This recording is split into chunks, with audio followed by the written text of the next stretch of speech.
Hello student. तो इससे पहले जो वीडियो मैंने अपलोड की थी उसमें मैंने आपको कार्बोहाइड्रेट का पार्ट फर्स्ट कराया था। आज मैं आपको कार्बोहाइड्रेट का सेकंड पार्ट कराने वाली हूँ। पहली वीडियो में मैंने क्लासिफिकेशन ऑफ कार्बोहाइड्रेट और ग्लूकोज के स्ट्रक्चर के बारे में बता दिया है। अब सेकंड पार्ट में मैं आप लोगों को करवाने वाली हूँ प्रॉपर्टीज़ ऑफ ग्लूकोज। तो अगर मैं फिज़िकल प्रॉपर्टीज़ की बात करूँ तो जो मैंने शुरू में कुछ बताया था ग्लूकोज के बारे में, अब वही इसकी फ़िज़िकल प्रॉपर्टी होगी। जैसे ये वाटर में सॉल्यूबल होता है, क्रिस्टलाइन होता है, सॉलिड स्टेट में पाया जाता है, अल्फ़ा डी ग्लूकोज बोलते हैं इसे। तो ये सब क्या हो जाएंगी, इसकी फ़िज़िकल प्रॉपर्टीज़ हो जाएंगी। ठीक है, तो अब हम देखते हैं इसकी केमिकल प्रॉपर्टी के बारे में। तो देखो, सबसे पहले in open chain structure of glucose, one aldehyde group, one primary alcohol and 4 secondary alcohol group are present, which are determined by the following reaction। तो हमें पता ही है, जब हमने ग्लूकोज की स्ट्रक्चर देखी थी उससे हमें क्या पता चला था कि जो वो ग्लूकोज है उसमें एक एल्डिहाइड ग्रुप है, एक प्राइमरी अल्कोहल ग्रुप है और 4 सेकेंडरी अल्कोहल ग्रुप है। तो वो सब उनके लिए हम आगे अब ये रिएक्शन देखते हैं। सबसे पहले देखते हैं हम oxidation, and this is the most important reaction. तो देखो, glucose is a mild oxidizing agent. It can oxidize by bromine water and CHO group convert in COOH group. मतलब जो एल्डिहाइड ग्रुप है वो एसिड ग्रुप में convert हो जाएगा। ये एक माइल्ड ऑक्सीडाइजिंग एजेंट की तरह बिहेव करता है। तो देखो, जिसमें ये आप देख रहे हो एल्डिहाइड ग्रुप की जब हम ग्लूकोज की ब्रोमीन वाटर के साथ रिएक्शन कराते हैं तो ये जो ऑक्सीजन है ये एल्डिहाइड ग्रुप को ऑक्सीडाइज कर देती है एसिड ग्रुप में और हमारा बन जाता है ग्लाइकोनिक एसिड। ओके, उसके बाद देखते हैं स्ट्रॉन्ग ऑक्सीडाइजिंग कंपाउंड के साथ रिएक्शन। ये तो हमारा क्या होता है, ब्रोमीन वाटर जो होता है ये वीक ऑक्सीडाइजिंग एजेंट होता है। अब हमारा जो है HNO3 ये एक स्ट्रॉन्ग ऑक्सीडाइजिंग एजेंट होता है। तो देखो, HNO3 के थ्रू ऑक्सीडाइज होकर ये ऑक्सीडाइज होकर CHO and CH2OH group di carboxylic group में कन्वर्ट हो जाते हैं। मतलब कहने का ये है कि जो ग्लूकोज में एल्डिहाइड ग्रुप होगा और प्राइमरी अल्कोहल होगा, दोनों ही एसिड में कन्वर्ट हो जाते हैं। किसकी वजह से? HNO3 की वजह से। क्यों? क्योंकि ये एक स्ट्रॉन्ग ऑक्सीडाइजिंग एजेंट है। तो देखो, CHO भी और CH2OH भी दोनों एसिड ग्रुप में कन्वर्ट हो जाएंगे और हमारा बना देंगे डीसक्सेनिक एसिड। ठीक है, उसके बाद हम पढ़ते हैं अपनी reducing action, and this is also most important reaction, reducing action. वैसे तो हमने इसे नाम दे दिया है रिड्यूसिंग एक्शन, लेकिन यहाँ पे क्या हो रहा है कि जो आपका ग्लूकोज है वो रिड्यूस कर रहा है फेलिंग सॉल्यूशन और ये टोलन रिएजेंट को। तो देखो किस तरह से होगी ये reaction. D glucose can be easily oxidize and D-glucose can be easily oxidized, so its acid as strong reducing agent and it can react failing solution and tolerant reagent। ये थोड़ा सा गड़बड़ हो रखी है लाइन। कहने का मतलब ये है कि जो डी ग्लूकोज होता है वो इजिली ऑक्सीडाइज हो जाता है फेलिंग सॉल्यूशन और टोलन रिएजेंट से। तो देखो, ये हमारा ग्लूकोज है और हमने जब इसकी रिएक्शन फेलिंग सॉल्यूशन से कराई तो ये जो एल्डिहाइड ग्रुप है ये एसिड में कन्वर्ट हो जाता है और हमारा ग्लूकोनिक एसिड बनता है। और साथ में ये जो 2CuO था उसमें से एक ऑक्सीजन तो यहाँ पे चली गई, एसिड में कन्वर्ट कर दिया और बाकी हमारा क्या बच गया, Cu2O, जिसे हम बोलते हैं कॉपर ऑक्साइड, जो हमें रेड पीपेट में मिलता है, जिसका हमें रिएक्शन कंप्लीट होने के बाद एक रेड पीपेट मिलता है इसका। तो इससे हमें पता चल जाता है कि हमारी रिएक्शन कंप्लीट हो गई है। ये टोलन रिएजेंट और फेलिंग सॉल्यूशन की जो रिएक्शन है बच्चों, ये हम अपने टेस्ट में भी यूज़ करते हैं, लेबोरेटरी में भी यूज़ किया जाता है। ये कैसे? देखो, जब हम फेलिंग सॉल्यूशन की रिएक्शन कराते हैं ग्लूकोज के साथ तो रिएक्शन कंप्लीट होने पर हमें रेड प्रेसिपिटेट मिलते हैं। जैसे ही ये रेड प्रेसिपिटेट मिलते हैं तो हमें पता चल जाता है कि हमारी रिएक्शन कंप्लीट हो गई है और अब जो हमें कंपाउंड मिला है लैब में वो ग्लूकोज है। ठीक है। ऐसे ही अगर हमें ग्लूकोज को आइडेंटिफाई करने के लिए टोलन रिएजेंट दिया जाए तो उसमें भी क्या होता है, हमें सिल्वर मिरर मिलता है। उससे पता चल जाता है कि हमारा जो कंपाउंड जो हमें मिला है लैब में वो ग्लूकोज है। ठीक है। अब देखो होता कैसे है, ये भी सेम रिएक्शन है। सबसे पहले हम ग्लूकोज लेंगे और उसकी टोलन रिएजेंट के साथ रिएक्शन करा देंगे। जो ग्लूकोज में एल्डिहाइड ग्रुप है ये कन्वर्ट हो जाएगा एसिड ग्रुप में, और हमें क्या मिलेगा, जो Ag2O हमने लिया था अब उसमें सिर्फ Ag मिलेगा हमें, जिसका हमें सिल्वर मिरर मिलता है जो नीचे की तरफ बैठ जाता है, जिसे हिंदी में हम बोल देते हैं रजत दर्पण।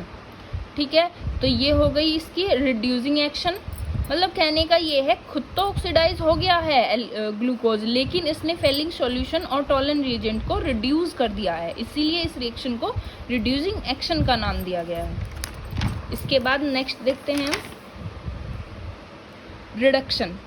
अब रिडक्शन देखते हैं ग्लूकोज का कैसे होता है। अब देखो, when glucose react with sodium amalgam and water then it gives sorbitol by the reaction.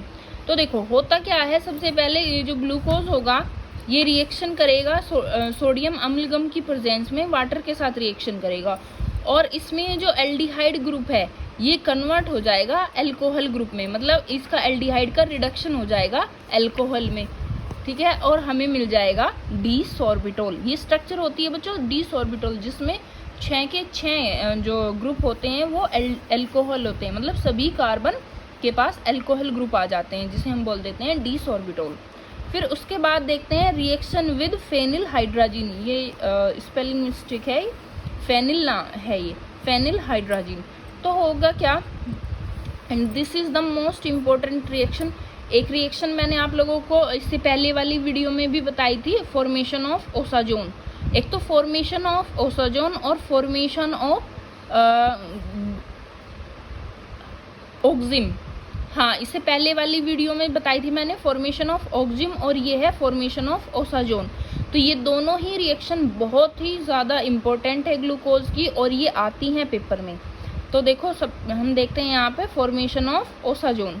तो देखो, glucose react with phenyl hydrazine to form glucose osazone. ठीक है। तो देखो होगा क्या, सबसे पहले हमने वही अपना ग्लूकोज लिया, ग्लूकोज की रिएक्शन कराई हमने फेनिल हाइड्राजीन से, जिसकी स्ट्रक्चर होती है C6H5NH इंटू NH2। होगा क्या, यहाँ से ऑक्सीजन और यहाँ से 2 हाइड्रोजन, ये आपस में मिलके क्या निकाल देंगे, वाटर मॉलिक्यूल बाहर निकाल देंगे। और अब ये नाइट्रोजन इस कार्बन के थ्रू डबल बॉन्ड के थ्रू अटैच हो जाएगा इस तरह से। ठीक है।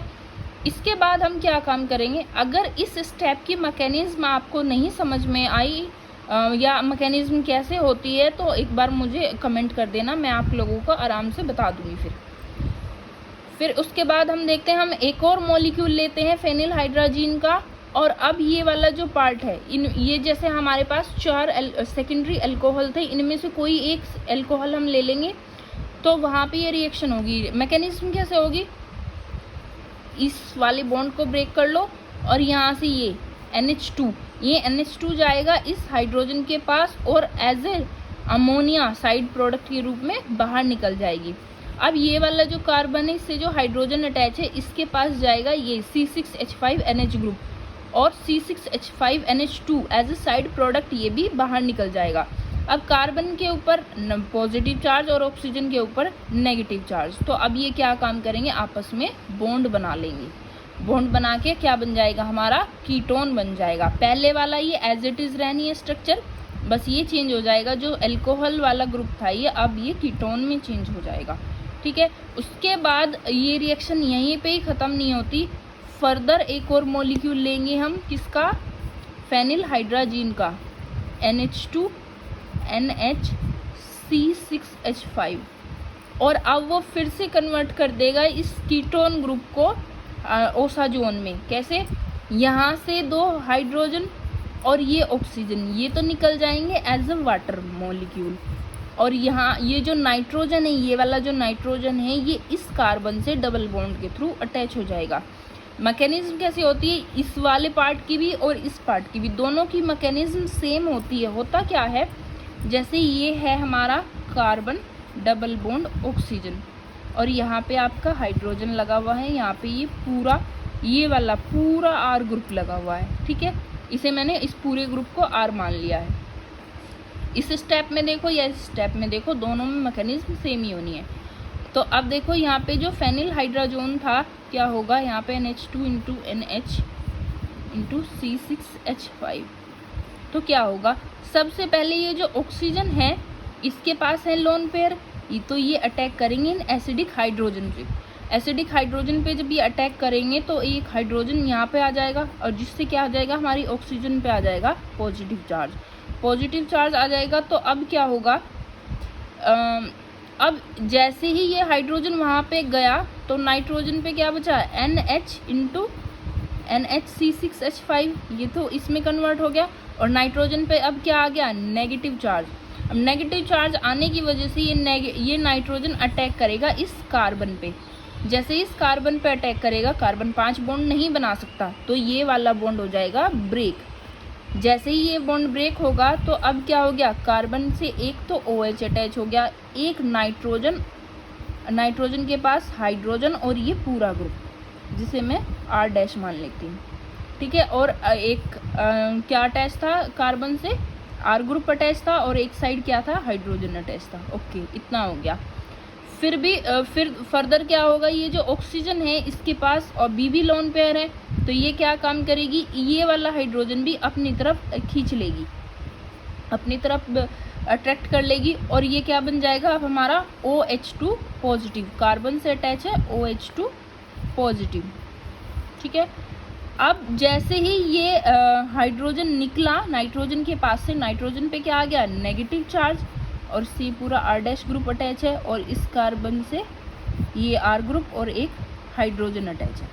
अब क्या होगा, जैसे ही इस नाइट्रोजन पे नेगेटिव चार्ज आया, ये फर्दर अटैक करेगा इस कार्बन पे और इसके साथ क्या बना लेगा, डबल बॉन्ड बना लेगा। जैसे इस पे डबल बॉन्ड बनेगा, कार्बन इस वाटर मॉलिक्यूल को क्या कर देगी, बाहर कर देगी। और अब हमारा फाइनली क्या बन जाएगा, कार्बन डबल बॉन्ड नाइट्रोजन, और नाइट्रोजन से जो R' ग्रुप अटैच है ये पूरा ग्रुप NHC6H5, ये पूरा ग्रुप अटैच हो जाएगा। और एक तो कार्बन से था ये R ग्रुप और दूसरी साइड क्या था, हमारा हाइड्रोजन। तो इस तरह से कार्बन और ऑक्सीजन का, ये देख रहे हो, कार्बन और ऑक्सीजन का बॉन्ड ब्रेक होके यहाँ पे क्या आ जाता है, हमारा नाइट्रोजन आ जाता है डबल बॉन्ड के थ्रू। तो ये वाली मैकेनिज्म मैंने आपको बता दी। अगर अभी भी समझ में नहीं आई तो कमेंट में बताना एक बार। ठीक है, फिर नेक्स्ट देखते हैं हम reaction with PCl5। Reaction with PCl5, ये रिएक्शन बच्चों आपकी एल्डिहाइड ग्रुप की वजह से नहीं होती है, ये होती है अल्कोहल ग्रुप की वजह से। तो देखो, हमारे ग्लूकोज में 5 अल्कोहल ग्रुप प्रेजेंट होते हैं, तो हम 5 ही मॉलिक्यूल लेंगे PCl5 के। अब होगा क्या, ये जितने भी OH हैं, अल्कोहल ग्रुप है, इन्हें रिप्लेस करके क्लोरीन यहाँ पे अटैच हो जाती है और बना देती है पेंटाक्लोरोग्लूकोज। और साइड प्रोडक्ट क्या निकलते हैं हमारे, 5POCl3 और 5 ही निकलेंगे HCl। तो देखो ऐसे होगा कुछ। अगर मैं मैकेनिज्म की बात करूं, जैसे यहाँ पे देखो, ये मैंने कोई एक ग्रुप को मैं अलग करके लिख देती हूँ ऐसे, एक साइड हाइड्रोजन, एक साइड OH, एक साइड अपना CHO और एक साइड इस पूरे ग्रुप को, बाकी को मैं मान लूँगी R, ये अटैच है। ठीक है, जैसे ही आया यहाँ पे PCl5, PCl4 और Cl, ऐसे लिख देती हूँ मैं PCl5 को। अब क्लोरीन के पास है लोन पेयर, तो क्लोरीन क्या करेगी कि ये जो हाइड्रोजन है, एसिडिक हाइड्रोजन, इसे अपनी ओर अट्रैक्ट कर लेगी और एज अ HCl जो है बाहर निकल जाएगी HCl की फॉर्म में। देख रहे हो आप, यहाँ पे देख रहे हो 5HCl, तो ये बाहर निकल जाएगी एज अ साइड प्रोडक्ट।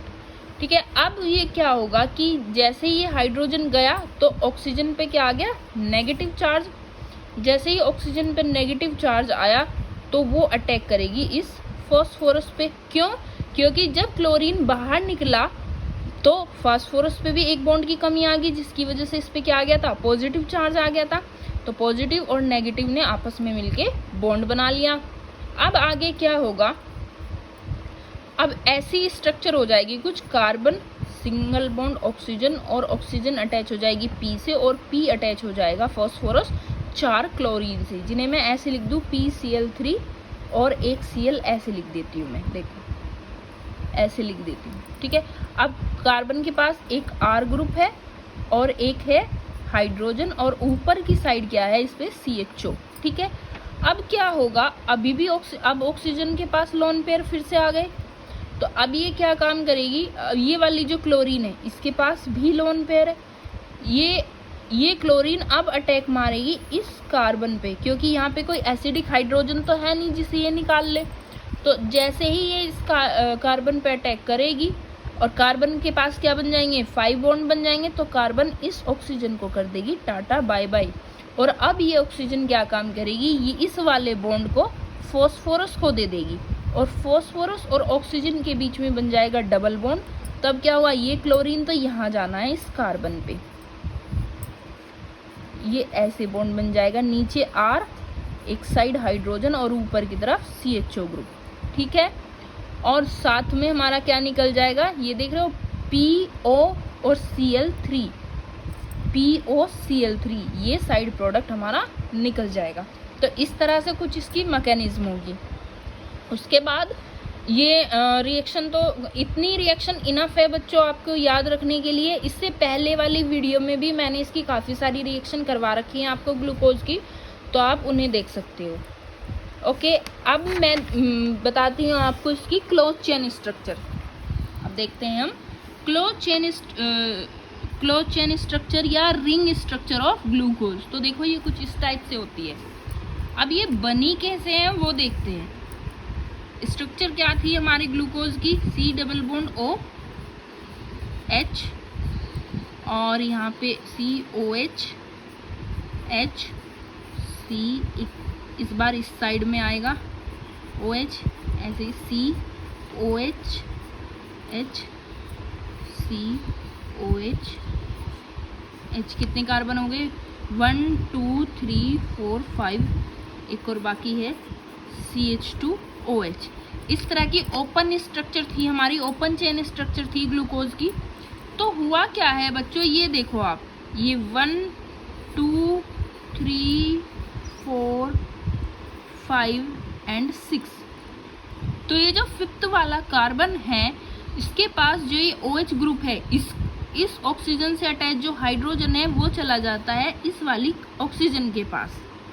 इस वाली ऑक्सीजन के पास जब चला जाता है तो अब क्या होगा, इस ऑक्सीजन पे तो आ जाएगा नेगेटिव चार्ज और इस वाली ऑक्सीजन पे आ जाएगा पॉजिटिव चार्ज। अब होगा क्या कि अब ये जो नेगेटिव चार्ज आने की वजह से ये ऑक्सीजन अटैक करेगी इस वाली कार्बन पे, ठीक है। जैसे इस कार्बन पे अटैक करेगी तो कार्बन ये वाला बॉन्ड कर देगी ब्रेक, और अब हमारा ऐसा रह जाएगा, कुछ पहले वाले कार्बन पे OH आ जाएगा, ठीक है। और ये जो ऑक्सीजन थी जिसने अटैक किया था फर्स्ट कार्बन पे, ये ऐसे बीच में कुछ एज अ साइकिल की तरह अटैच हो जाएगी। ये ऐसे है कुछ, ये बॉन्ड ऐसे है। बच्चों ये पॉजिटिव और नेगेटिव चार्ज नहीं आती, ये रिएक्शन एकदम से होती है, सारे स्टेप एक साथ होते हैं, बट आप लोगों को समझाने के लिए थोड़ा सा बताना पड़ता है पॉजिटिव और नेगेटिव वाला फंडा, बाकी ऐसा नहीं होता है। ये रिएक्शन स्पॉन्टेनियसली होती है, एक साथ सारे स्टेप होते हैं, ठीक है। तो ऐसे आपका क्या बन जाएगा, रिंग चेन स्ट्रक्चर बन जाएगी हमारे ग्लूकोज की। ओके, ऐसे अगर आप देखो ये वाला OH ग्रुप, ये जो कार्बन फर्स्ट है इस पे अगर OH ग्रुप राइट साइड में है तो उसे हम बोल देते हैं अल्फा डी ग्लूकोज, और अगर कार्बन फर्स्ट पे OH ग्रुप लेफ्ट साइड में है तो उसे हम बोलते हैं बीटा डी ग्लूकोज, ठीक है। तो ये अल्फा डी ग्लूकोज और ये बीटा डी ग्लूकोज, ध्यान से देख लो स्ट्रक्चर बच्चों, बहुत ज़्यादा इंपॉर्टेंट है और पेपर में भी आने वाली है, तो बिल्कुल भी इसमें गलती होने के चांसेस नहीं होने चाहिए। और अगर इसी का ही दूसरा रूप देखा जाए तो ये है, ये देख रहे हो आप, ये इसी की ही फॉर्म है, ये इसकी फॉर्म है, ठीक है। अब ये वाले जो स्ट्रक्चर है, ये दोनों अल्फा और बीटा, इन्हें हम बोल देते हैं फिशर प्रोजेक्शन। अगर आपसे एग्जाम में पूछे कि ग्लूकोज की फिशर प्रोजेक्शन बताइए, हाँ फिशर प्रोजेक्शन बताइए, तो वो यही होगी फिशर प्रोजेक्शन। अगर आपसे पूछे ओपन चेन में, ओपन चेन वाली बतानी है तो आप ये वाली बताओगे, फिशर प्रोजेक्शन। और अगर क्लोज चेन में पूछते हैं तो आप ये वाली बताओगे। इसी का ही दूसरा रूप है ये। आप देखो कैसे किया है हमने, ये कैसे कन्वर्ट करते हैं इसे। देखो इस रिंग में कितने कार्बन, कितने एटम प्रेजेंट है, तो देखो 1 2 3 4 5 एंड 6, तो 6 मेंबर्ड रिंग बनेगी आपकी। देखो 1 2 3 4 5 एंड 6 मेंबर्ड रिंग है। अब देखो जो ऑक्सीजन है उसे हमने यहाँ पे रख दिया, ठीक है। अब वहाँ से जो कार्बन अटैच है इससे, ये वाला 1 वाला कार्बन, उसे हमने ये वाला मान लिया। फिर 2 3 4 5, ठीक है, ऐसे रख दिया। अब देखो ये स्ट्रक्चर बनी कैसे। देखो सबसे पहले जो कार्बन है इस पे एक अल्कोहल ग्रुप है और एक हाइड्रोजन है। हमने अपनी मर्जी से इस अल्कोहल को हम ऊपर भी रख सकते हैं और नीचे भी रख सकते हैं, ठीक है। हमने फर्स्ट वाला नीचे की साइड रख दिया। फिर सेकंड में देखो सेकंड कार्बन पे और फर्स्ट कार्बन पे जो OH ग्रुप है वो दोनों सेम साइड है। तो अगर हमने इस अल्कोहल को नीचे की साइड रखा है तो हम सेकंड कार्बन के अल्कोहल को भी नीचे की साइड ही रखेंगे, ठीक है। थर्ड वाले में देखो सेकंड और थर्ड पे OH ग्रुप की पोजीशन डिफरेंट है, तो हम यहाँ पे भी ऐसे ही करेंगे। सेकंड और थर्ड वाले में OH ग्रुप की पोजीशन डिफरेंट ही रखेंगे। अगर इसमें नीचे की साइड है तो इसमें ऊपर की साइड रख देंगे। ऐसे थर्ड और फोर्थ वाले में देखो OH ग्रुप की पोजीशन डिफरेंट है, तो ऐसे इसमें करेंगे, इसमें भी हम डिफरेंट रखेंगे। फिर आ जाओ कार्बन फर्स्ट पे, यहाँ पे एक हाइड्रोजन और है, इससे हाइड्रोजन अटैच है, ठीक है। अब फिफ्थ वाले कार्बन पे आ जाओ, यहाँ पे है जो एक हाइड्रोजन अटैच है और दूसरा क्या है अटैच है हमारा CH2OH। तो CH2OH ग्रुप हमने ऊपर की साइड रख दिया और हाइड्रोजन नीचे की साइड रख दिया, ठीक है। ओके, तो इस तरह से ये बन गई हमारी स्ट्रक्चर।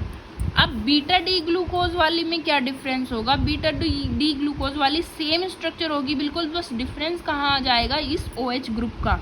अगर हमने अल्फा वाले में OH ग्रुप नीचे दिखाया है तो बीटा वाले में हम ऊपर की साइड दिखाएंगे, ठीक है। और ऐसे ही अपना रूल को फॉलो करते चलेंगे।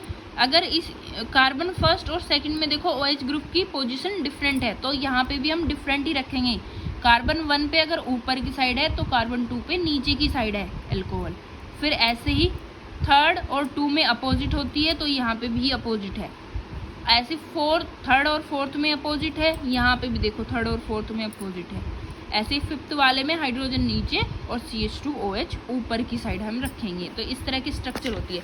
अगर बच्चों इन दोनों स्ट्रक्चर्स को आपस में आप कंपेयर करने लगो तो देखो कुछ भी डिफरेंस नहीं है, सारी स्ट्रक्चर बिल्कुल सेम होगी, सारे अल्कोहल ग्रुप सेम पोजीशन पे हैं। बस डिफरेंस है तो कार्बन फर्स्ट पे, जो कार्बन फर्स्ट है उसमें OH की पोजीशन में डिफरेंस है। अगर नीचे की साइड है तो अल्फा और अगर अल्कोहल ग्रुप ऊपर की साइड है तो बीटा डी ग्लूकोज। इस तरह से हम इनके नाम रखते हैं।